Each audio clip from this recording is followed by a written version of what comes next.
ఇకపోతే ఎన్నికల సంఘంలో ఏం జరుగుతుంది, ఎన్నికల సంఘంలో ఏం జరుగుతుంది? గోయల్ రాజీనామాపై చర్చలు. లోక్సభ ఎన్నికల షెడ్యూల్ ప్రకటించడానికి మరికొద్ది రోజులు మాత్రమే సమయం ఉండగా కేంద్ర ఎన్నికల సంఘంలో చర్చనీయాంశంగా మారింది. ఎన్నికల కమిషనర్ అరుణ్ గోయల్ తన పదవికి ఆకస్మికంగా అనూహ్యంగా రాజీనామా చేసిన విషయం విదితమే.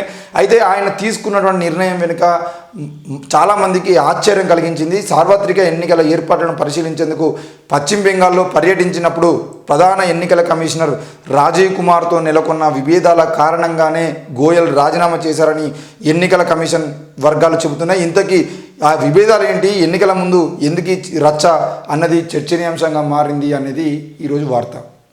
అసలు ఎన్నికల కమిషనర్గా ఉన్నటువంటి గోయల్ ఎందుకు రాజీనామా చేయాల్సి వచ్చింది?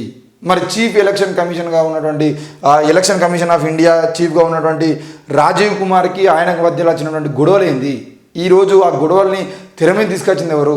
ఈ లోక్సభ ఎన్నికలకు ముందు ఈ తెలంగాణ రాష్ట్రమే కాదు దేశవ్యాప్తంగా ఉన్నటువంటి ప్రజలందరినీ తప్పుదారి పట్టించడం కోసం, అసలు ఈ దేశంలో ఉన్నటువంటి సమస్యల గురించి మాట్లాడుకోకుండా, దేశంలో ఉన్నటువంటి ఏ అంశం గురించి బీజేపీ చేసినటువంటి అరాచక పాలన సంబంధించిన విషయంలో దేన్ని మాట్లాడుకోకుండా ఈరోజు అందరూ కూడా ఎలక్షన్ కమిషన్ గురించి మాట్లాడుకునేటట్టు డైవర్ట్ చేసేటువంటి ప్రయత్నం బీజేపీ ప్రభుత్వం చేస్తుందా?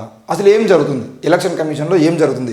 నిజానికి బెంగాల్ పర్యటనలో తెరపైకి అభిప్రాయ భేదాలు వచ్చినాయి. మరి డైరెక్ట్గా నేరుగా రాష్ట్రపతికి రాజీనామా లేఖ ఇవ్వడము సిఈసితో విభేదాలే కారణమా అనేది చూస్తున్నట్లయితే, బెంగాల్లో ఎన్నికల ఏర్పాట్లను వివరించేందుకు నిర్వహించిన పాత్రికేయుల సమావేశంలో పాల్గొనడానికి గోయల్ నిరాకరించారని ఉన్నత స్థాయి వర్గాలు తెలిపాయి. ఈ నేపథ్యంలో సిఈసి ఒక్కరే పాత్రికేయులతో సమావేశమయ్యారు. ఆరోగ్య కారణాలతో గోయల్ ఢిల్లీకి పయనమయ్యారని ఆయన ఆ సందర్భంగా చెప్పారు. అయితే ఆ వాదనను గోయల్ సన్నిహిత వర్గాలు తోసిపుచ్చాయి.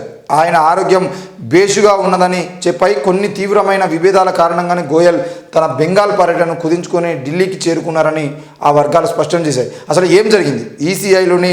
ఈసీ అంటే ఎలక్షన్ కమిషన్ ఆఫ్ ఇండియాలోని ఈ ఇద్దరు అధికారుల మధ్య ఏం జరిగింది, ఆ విభేదాలు ఏంటి, ఏ అంశాలపై అభిప్రాయ భేదాలు తలెత్తాయి అనే విషయాలు తెలియడం లేదు. గోయల్ సన్నిహిత వర్గాలు కానీ ఈసీ వర్గాలు కానీ దీనిపై పెదవి విప్పడం లేదు. ఈ నెల 7వ తేదీన కేంద్ర ఎన్నికల సంఘం కార్యాలయంలో లోక్సభ ఎన్నికలకు సంబంధించి నిర్వహించిన సమావేశాలకు సిఈసితో పాటు గోయల్ కూడా హాజరయ్యారు. కానీ ఆ మరునాడు ఎన్నికల ఏర్పాట్లపై ఈసీ అధికారులు, కేంద్ర హోం కార్యదర్శి అజయ్ కుమార్ భల్లా మధ్య జరిగినటువంటి సమావేశానికి ఆయన డుమ్మా కొట్టారు. పైగా సిఈసికి ఎలాంటి సమాచారం ఇవ్వకుండా నేరుగా రాష్ట్రపతికి తన రాజీనామా లేఖను పంపారు. గోయల్కు నచ్చజెప్పేందుకు సిఈసితో ఆయనకు ఉన్నటువంటి విభేదాలను పరిష్కరించేందుకు ప్రభుత్వం వైపు నుండి ప్రయత్నాలు జరిగినప్పటికీ ఆయన తన పట్టు వీడలేదని ప్రభుత్వ వర్గాలు తెలిపాయి. గోయల్ రాజీనామాను రాష్ట్రపతి శనివారం నాడు ఆమోదించారు. దీనికి సంబంధించినటువంటి న్యాయ మంత్రిత్వ శాఖ గెజిట్ నోటిఫికేషన్ కూడా జారీ చేసింది.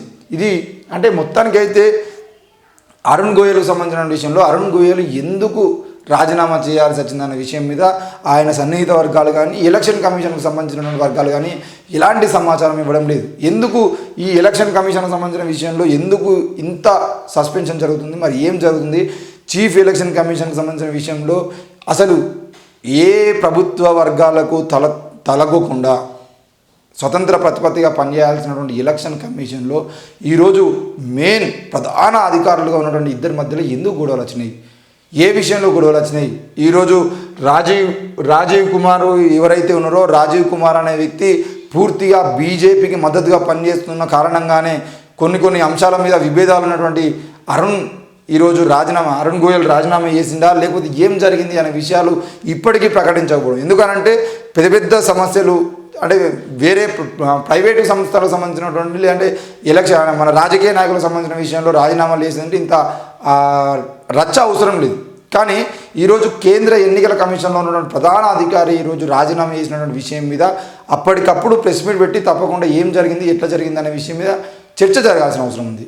ఈ చర్చ జరగకపోతే జరిగేటువంటి నష్టం ఏంటి అంటే, ఈ ఎలక్షన్ కమిషన్లో ఏం జరుగుతుంది అనేది ప్రజలకు తెలియకపోతే రేపు నష్టం వాటిన తర్వాత చాలామంది చాలాసార్లు చూసినాం, పెద్ద వ్యక్తులు ఇట్లాంటి స్థాయిలో పనిచేసినటువంటి మా సుప్రీంకోర్టు మాజీ ప్రధాన న్యాయమూర్తులు కానీ, లేదంటే ఎలక్షన్ కమిషన్ ప్రధాన న్యాయమూర్తులు కానీ, లేదంటే ప్రధానమంత్రిగా పనిచేసి దిగిపోయిన వాళ్ళు కానీ, రాష్ట్రపతిగా పనిచేసి దిగిపోయిన వాళ్ళు కానీ, వాళ్ళు చివరి స్టేజ్లో ఉన్నప్పుడు, ఇక చనిపోవడానికి దగ్గరలో ఉన్నప్పుడు వాళ్ళు పుస్తకాలు రాసుకుంటూ ఆ పుస్తకాల్లో ఎక్కడో మెన్షన్ చేస్తారు.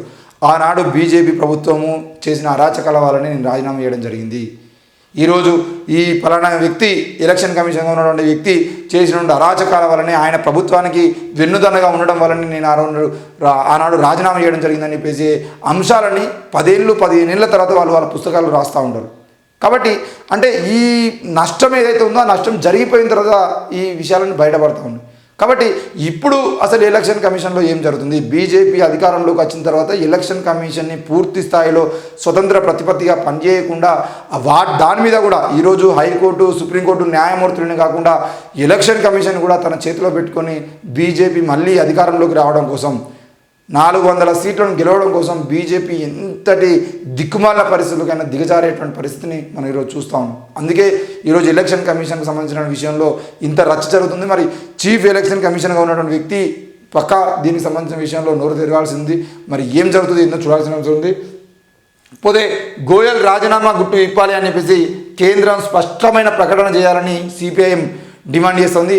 మరి సిపిఎంకు సంబంధించిన విషయంలో సార్వత్రిక ఎన్నికలు సమీపిస్తున్న తరుణంలో ఎన్నికల కమిషనర్ అరుణ్ గోయల్ ఆకస్మికంగా రాజీనామా చేయడంపై సిపిఎం ఆందోళన వ్యక్తం చేసింది. గోయల్ రాజీనామాకు దారితీసిన కారణాలపై స్పష్టమైన ప్రకటన చేయాలని కేంద్రాన్ని డిమాండ్ చేసింది. రాజ్యాంగబద్ధంగా స్వేచ్ఛగా నిష్పక్షపాతంగా ఎన్నికలు నిర్వహించడంలో ఎలక్షన్ కమిషన్ కీలక పాత్ర నిర్వహించాల్సి ఉంటుంది. ఆ సంస్థ విశ్వసనీయతలో రాజీ పడరాదని పార్టీ ప్రధాన కార్యదర్శి సీతారాం యేచూరి ఆదివారం సామాజిక మాధ్యమం ఎక్స్లో తెలిపారు. స్వేచ్ఛగా నిష్పక్షపాతంగా ఎన్నికలు నిర్వహించాల్సిన త్రిసభ్య ఎన్నికల కమిషన్లో ఇప్పుడు సిఈసి రాజీవ్ కుమార్ మాత్రమే ఉన్నారు. మరి ఎందుకు ఆయన రాజీనామా చేయాల్సి వచ్చిందన్న విషయం మీద తప్పకుండా గుట్టి విప్పాలి. ప్రతి ఒక్కరు నోరు మెదపాలి. అటు అరుణ్ గోయల్ అయినా లేదంటే రాజీవ్ కుమార్ అయినా తప్పకుండా సమానం చెప్పాల్సిన అవసరం ఉంది ప్రెస్ మీట్ పెట్టి అని చెప్పేసి సిపిఎం డిమాండ్ చేస్తూ ఉంది. మరి సిపిఎం డిమాండ్ చేసినంత మాత్రాన ఈరోజు బీజేపీ దాని మీద మాట్లాడగలుగుతుందా? ఎందుకు ఈరోజు ఒకవేళ కనుక అరుణ్ గోయల్ కనుక ప్రెస్ మీట్ పెట్టి ఈ రాజీనామా వెనకాల నరేంద్ర మోడీ ఆడుతున్న డ్రామాలు ఉన్నాయి, లేదు అని అంటే ఈ ఎవరైతే రాజీవ్ కుమార్ ఉన్నారో రాజీవ్ కుమార్ అనే వ్యక్తి పూర్తి స్థాయిలో బీజేపీకి పనిచేస్తున్నాడో అందుకే నేను రాజీనామా చేసిన అనే సత్యాన్ని కనుక చెప్పగలిగితే ఇక్కడ ఉన్నటువంటి బీజేపీ వాదులు కానీ ఇక్కడ ఉన్నటువంటి ఆ అరాచక మూటాలు కానీ ఆయనను బతకనీయగలుగుతాయా? అసలు ఏం జరుగుతుంది అనే విషయంలో మనమే ఒక నిర్ణయం రావాల్సిన అవసరం ఉంది. మరి ఇట్లాంటి పరిస్థితులను కేంద్ర ఎన్నికల సంఘంలో కూడా రాజీనామాలు చేసేటువంటి పరిస్థితులను తీసుకొచ్చినటువంటి బీజేపీ ప్రభుత్వం రానున్న రోజుల్లో ఇలాంటి అంటే చాలామంది చాలాసార్లు చెప్పారు, మాజీ సుప్రీంకోర్టు న్యాయమూర్తులు కానీ లేదంటే పెద్ద పెద్ద సీనియర్ రాజకీయ నాయకులు కానీ ఈ మధ్యకాలంలో పనిచేస్తున్న చాలామంది ప్రజా సంఘాల నాయకులు కానీ చాలామంది భారత్ బచావ్ కార్యక్రమాలు చేస్తున్నటువంటి ఎంఎఫ్ గోపీనాథ్ లాంటి వాళ్ళ నాయకులు కానీ ఎంతోమంది ఈ మధ్యకాలంలో మాట్లాడుతున్న మాట ఏంది అని అంటే ఈసారి కనుక బీజేపీ అధికారంలోకి వస్తే ఇవే చివరి ఎన్నికలు, 2024 ఎన్నికలే చివరి ఎన్నికలు అయితే ఆ తర్వాత ఎన్నికలలో పూర్తిగా బీజేపీ రాజరిక పాలన తీసుకొస్తుంది. ఈసారి నరేంద్ర మోడీ ప్రధానిగా ఉండే నెక్స్ట్ టైము మళ్ళా వచ్చి అమిత్ షా ప్రధానిగా ఉంటాడు, లేకపోతే ఇంకో ఎవరైనా ఇప్పుడు మన ఉత్తరప్రదేశ్ సీఎంగా ఉన్నటువంటి యోగి ఆదిత్యనాథ్ లాంటి వ్యక్తులను తీసుకొచ్చి కూడా అవసరమైతే ప్రధానిని చేస్తారు, రాష్ట్రపతిని చేస్తారు, ఎలక్షన్స్ ఉండవు, పూర్తి స్థాయిలో రాజరిక పాలన తీసుకొస్తారు అనే విషయాన్ని ఈరోజు చాలామంది మేధావులు చెప్తా ఉన్నారు. మరి వాళ్ళు ఆ మాట అనాల్సిన అవసరం ఏమవుతుంది అని అంటే ఈరోజు బీజేపీ ఆడుతున్నటువంటి ఎలక్షన్ డ్రామాలు ఏవైతే ఉన్నాయో వాటన్నిటిని అర్థం చేసుకుంటే మనకు క్లారిటీ వస్తుంది. మరి ఈరోజు ఎలక్షన్ కమిషన్కు సంబంధించిన విషయంలో కేంద్ర ఎన్నికల సంఘంలోనే ఇన్ని గొడవలు జరుగుతున్నాయంటే బీజేపీ ఎంతటి రాజకీయాలు చేస్తుందో అర్థం చేసుకోవాల్సిన అవసరం ఉంది.